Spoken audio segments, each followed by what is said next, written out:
लोग कहता है कि कर्ज के वजह से जान चला गया, कर्ज के वजह से नहीं, सूदखोर से लिए गए कर्ज के वजह से और उनके द्वारा किए गए प्रताड़ना की वजह से वो परिवार के इज्जत को उछालते हैं, परिवार के इज्जत के साथ खेलते हैं। और जो इज्जतदार व्यक्ति होता है, जो शरीफ व्यक्ति होता है, वह उसके दबाव को नहीं झेल पाता है और अंत में अपनी जान दे बैठता है।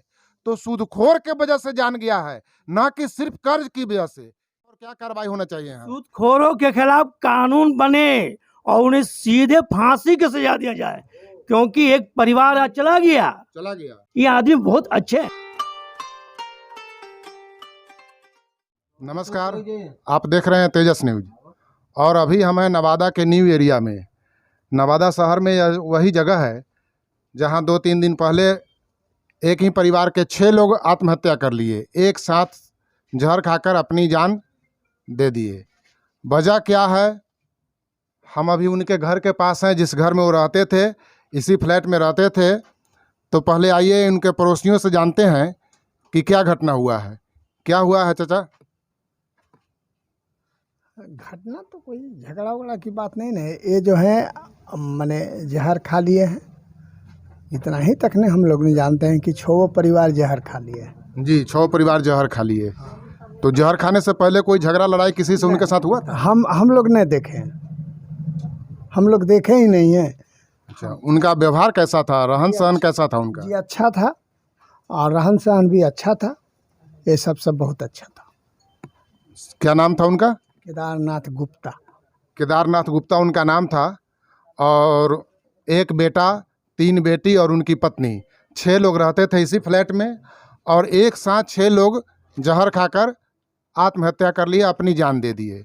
यह भी उनके सामने पड़ोसी हैं, आइए इनसे जानते हैं। कैसे थे केदार प्रसाद गुप्ता जी?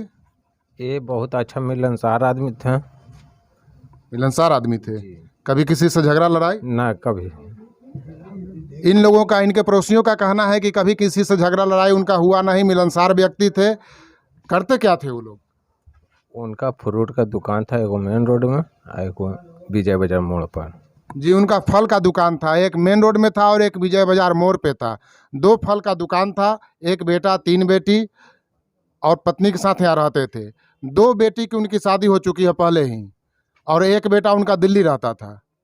जी, बड़ा बेटा हुआ कभी आता था या नहीं आता था? वो तो यही 4-6 महीना पहले गया। पहले इधर 1-2 साल पहले गया है दिल्ली। अच्छा। वो यहीं रहता था, इधर 1-2 साल से दिल्ली में वो है।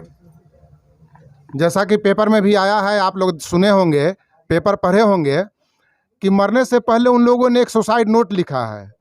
और उस सुसाइड नोट में उन्होंने लिखा है कि 6 आदमी को उन्होंने नाम लिखा है और कहा है कि ये 6 आदमी से हमने सूद पर पैसा लिया था और जितना लिया था उसका 3 गुना लौटा चुका था, लेकिन फिर भी पैसा उनका ख़त्म नहीं हुआ था, कर्ज उसी तरह बरकरार था। और उन्हीं लोगों के दबाव में आकर, उन लोगों को तंग करने के वजह से इन लोगों ने सुसाइड किया। सुसाइड नोट भी लिखकर मरे हैं। और मरने से पहले उनका लड़का और उनकी लड़की दोनों का बयान है और खुद गुप्ता जी का भी बयान है। उन लोगों ने मरने से पहले अपना बयान दिया है कि हम लोग कर्जदार से परेशान होकर उनके तंग करने की वजह से सुसाइड कर रहे हैं, क्योंकि हम लोग कर्ज लौटा नहीं पा रहे हैं। कर्ज से 3 गुना पैसा दे भी दिए हैं, उसके बाद भी कर्ज खत्म नहीं हुआ है। जैसा कि हमारे यहाँ कानून है कि कोई भी व्यक्ति अगर मरने समय, मरने वक्त, मरने से पहले अगर कोई बयान देता है तो कोर्ट भी उस बयान को सही मानता है और कोर्ट में भी उस बयान को, यानी डेथ डिक्लेरेशन को सही माना जाता है। उसके आगे कोई गवाह की ज़रूरत नहीं होती है। तो मरने वक्त ऐसा माना जाता है कानून के द्वारा भी कि मरने वक्त कोई आदमी गलत नहीं बोलता है, मरने वक्त हमेशा आदमी सही बोलता है। तो मरने वक्त उन्होंने बोला है कि सूदखोरों से परेशान होकर उनके तंग करने की वजह से वो लोग जान दे रहे हैं और यही वजह है उनके जान देने की। हालांकि पुलिस उस 6 में से 1 व्यक्ति को गिरफ्तार की है, 1 या 2 व्यक्ति को गिरफ्तार की है, बाकी लोगों की गिरफ्तारी अभी नहीं हुई है। अब पुलिस कब उन लोगों को गिरफ्तार करती है और पुलिस जांच में क्या बताती है कि जांच में क्या आता है, क्या सही है, क्या गलत है, पुलिस भी जांच करके जल्दी से जल्दी अपना चार्जशीट दाखिल करे और जिन लोगों का नाम है उसे अविलंब गिरफ्तार करे। आइए कुछ और लोग हैं, उनसे सुनते हैं उनका क्या राय है, क्या जानते हैं इस घटना के बारे में। आप यहीं के रहने वाले हुए? मैं यहीं के रहने वाला हूँ। मैं कांग्रेस पार्टी का महामंत्री हूँ, मैं इनको अच्छी तरह जानता हूँ। नवादा में एक जाल सा फैल गया है सूद ब्याज देने का जी। और चक्रवृद्धि ब्याज पर डाल के ऐसे लोग जाते हैं ब्याज लगाने वाले कि जो दुकान में देखते हैं कि सामान कम है उसके पास जाते हैं और उसको ऐसा प्रलोभन देते हैं कि मैं आपको पैसा दे दूंगा और आप दुकान चलाइए, और उसको प्रलोभन देने के बाद उसको जो है जाल में फंसा लेते हैं। अगर जिनके पास ज़मीन होती है तो उससे ज़मीन जबरन लिखा लेते हैं, अगर इसके बाद किसी के पास ज़मीन नहीं हुई तो उसको प्रलोभन ऐसा दे करके फंसाते हैं, ऐसा परेशान करते हैं, वो आदमी या तो भाग जाए या तो आत्महत्या करे। लेकिन ये गुप्ता जी बहुत ही इज्जतदार व्यक्ति थे, मैं इनको जानता था। जिस रोड से मैं जाता था रजिस्ट्री ऑफिस या कांग्रेस ऑफिस, तो मैं पर डे उनसे मिलता था। ये आदमी बहुत अच्छे हैं, लेकिन उनको मार दिया गया जानबूझ करके। इनके बड़े पूरे परिवार के इज्जत से खेला गया। लाइसेंस का जो है ब्याज खुलेआम चल रहा है, दबाव डाला जा रहा है। ऐसे में एसपी साहब जिनका नोटबुक पर नाम आया है, ऐसे लोगों को तो फौरन गिरफ्तार करें, जरा से बख्शे नहीं। एक टीम तैयार करें और टीम तैयार करके जो लोग सूद ब्याज लगाने का काम करते हैं उसके ऊपर जो है कड़ी कार्रवाई किया, छापामारी किया जाए और उनको अरेस्ट करके जेल भेजा जाए, ताकि नवादा में ये बहुत बड़ा बढ़ गया। जिस तरह बालू घोटाला हो, शराब घोटाला हो। नवादा क्या पूरे बिहार में सूद ब्याज का काला कारोबार चल रहा है। और आपको अभी पता होगा कि हाई कोर्ट में भी गुंडा बैंक के तहत केस चल रहा है कुछ लोगों को, भागलपुर के कुछ लोगों के खिलाफ। सूद पर पैसा देकर उन लोगों ने जमीन लिखवा लिया था। तो यह तो गुंडा बैंक चल रहा है, एक पैरेलल बैंक चल रहा है सूदखोरों लोग का, बैंक के अलग। देखिए बैंक में भी ये धंधा चालू है। मेरा दोस्त 10 लाख रुपया होम लोन घर बनाने के नाम पे लिया था, वहाँ एजेंट जो है और मैनेजर दोनों पैक्ट है, 2 लाख रुपया लिया, तब जा कर के उसको पैसा 10 लाख मिला। वो भी 10 लाख नहीं मिला, 8 लाख मिला। वो दलाल जो है मैनेजर से कांटेक्ट है, मैनेजर भी से मिले हुए हैं। तो ऐसे में डीएम साहब से, मैं नवादा जिला के डीएम से मांग करता हूं कि मैनेजर पर भी कड़ाई किया जाए, क्योंकि जब तक मैनेजर कड़ा नहीं होंगे, उन पर कानूनी कार्रवाई नहीं होगी तो मैनेजर सुनने वाले नहीं है। मैनेजर भी जरूरतमंद लोगों को लोन नहीं देता है, मजबूर होकर लोग सूदखोर के चंगुल में चले जाते हैं और वहाँ फंस जाते हैं, और उनका अंतिम परिणाम यही होता है कि जब दे नहीं पाते हैं तो जान देना पड़ता है। तो इस सूदखोरों के खिलाफ और क्या कार्रवाई होना चाहिए? सूदखोरों के खिलाफ कानून बने और उन्हें सीधे फांसी की सजा दिया जाए, क्योंकि एक परिवार आज चला गया। कितनी बड़ी दुख की बात है, चला गया और एक बच्चा बचा, किसके सारे जिएगा?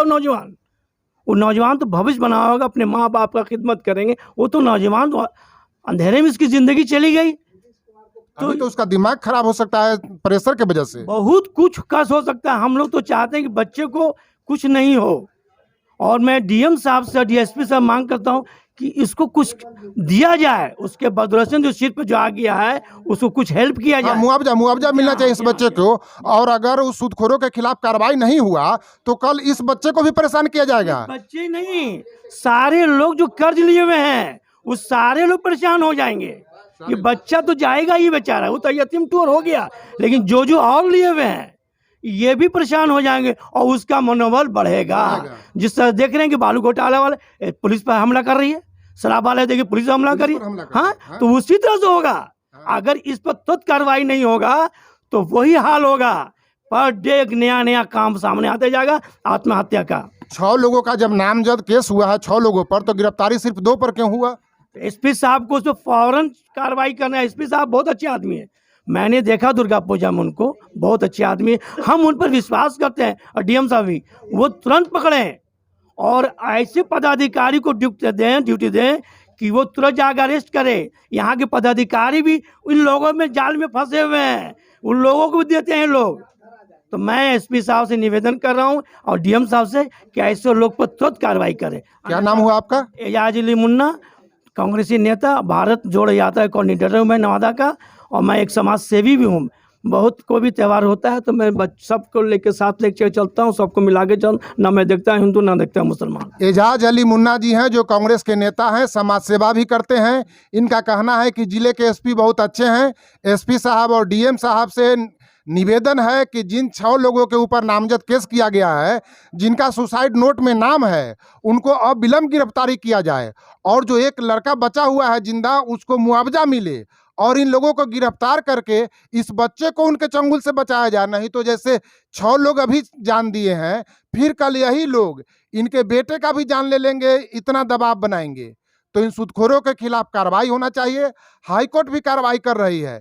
मेरा तो हाईकोर्ट से भी निवेदन है कि इस मामला को स्वतः संज्ञान लेकर गुंडा बैंक के तहत जो भागलपुर के मामला में केस चल रहा है, उसमें यहाँ के सूदखोरों का भी नाम जोड़ा जाए और माननीय उच्च न्यायालय इन सूदखोरों के खिलाफ सुसाइड नोट में जिनका 6 लोगों का नाम है उनके ऊपर भी कार्रवाई करे। स्वतः संज्ञान लेकर हाईकोर्ट और जिले के एसपी और कलेक्टर से भी निवेदन है कि इन 6 लोगों की अविलंब गिरफ्तारी हो। बैंक पर भी ज्यादा कार्रवाई की जाए। बैंक ज्यादा उसको माने सह दे रहा है। बैंक का मैनेजर मेन है, मैनेजर पर ही कार्रवाई हो, क्योंकि मैनेजर के माध्यम से एजेंट वहां बाहर रहता है। जी, बैंक वालों की गड़बड़ी है। अभी कुछ दिन पहले समस्तीपुर में भी एक पूरा परिवार सुसाइड कर लिया और इसी कर्ज के वजह से। तो बैंक मैनेजर सीधे कहता है कि उस आदमी से मिलिए, वो डायरेक्ट बोलता है कि उससे मिलिए और उसी से पैसा लेकर के काम होता है। टोटल बैंक नवादा के जितना लोग कहता है कि कर्ज के वजह से जान चला गया। कर्ज के वजह से नहीं, सूदखोर से लिए गए कर्ज के वजह से और उनके द्वारा किए गए प्रताड़ना की वजह से वो परिवार के इज्जत को उछालते हैं, परिवार के इज्जत के साथ खेलते हैं। और जो इज्जतदार व्यक्ति होता है, जो शरीफ व्यक्ति होता है, वह उसके दबाव को नहीं झेल पाता है और अंत में अपनी जान दे बैठता है। तो सूदखोर के वजह से जान गया है, ना कि सिर्फ कर्ज की वजह से। यह कोई नॉर्मल साधारण कर्ज नहीं है बैंक का जिसके वजह से इन्होंने जान दिया है। सूदखोर के द्वारा किए गए प्रताड़ना की वजह से, परिवार के इज्जत के साथ खेलने की वजह से, इसके वजह से कोई आदमी जान देता है। और बैंक वाले भी उसी लोगों का साथ देते हैं, जरूरतमंद को कर्ज नहीं देते हैं। तो सरकार से निवेदन है, माननीय हाई कोर्ट से निवेदन है कि स्वतः संज्ञान लेकर गुंडा बैंक का जो केस कुछ लोगों पर हाई कोर्ट में चल रहा है, उस केस में इन सूदखोरों का भी नाम जोड़ा जाए। और एसपी साहब और डीएम साहब से निवेदन है कि जिन 6 लोगों का नाम है सुसाइड नोट में, उनकी अविलंब गिरफ्तारी की जाए बिना एक भी दिन देर किए, और इनके बच्चे को मुआवजा दिया जाए जो एक लड़का जीवित है, और इन 6 लोगों की गिरफ्तार करके उसकी जान को बचाया जाए। फिर हम लोग इनके बच्चे से भी जा रहे हैं, मिलेंगे उनके गांव और वहां जाकर जो लड़का बचा हुआ है उससे भी मिलेंगे और जो आगे की खबर है उनके द्वारा वह भी आपको दिखाएंगे। तब तक आप देखते रहिए तेजस न्यूज। धन्यवाद।